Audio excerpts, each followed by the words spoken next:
Welcome to McPlum, simple solutions served daily. In this video, I will explain how to play Rust Old Recoil. First, let's understand the core concept. The older recoil system in Rust featured fixed patterns for every weapon.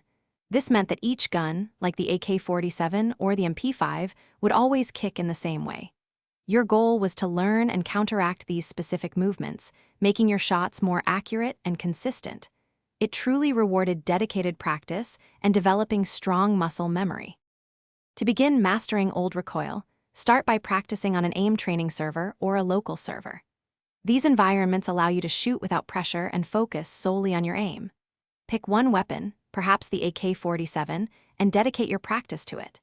Using a lower mouse sensitivity, typically between 0.2 and 0.5, will significantly improve your ability to make small, precise adjustments, which is crucial for controlling recoil. Effective recoil control involves a combination of downward and lateral mouse movements. For many weapons, the initial kick is often upwards and to one side. You'll need to pull your mouse down and slightly in the opposite direction to compensate. For example, if the gun pulls up and right, you pull down and left.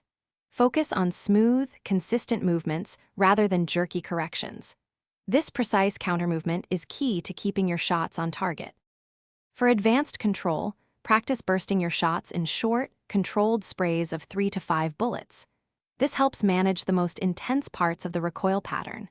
Maintaining a consistent mouse grip and arm position is also vital, as it reinforces muscle memory.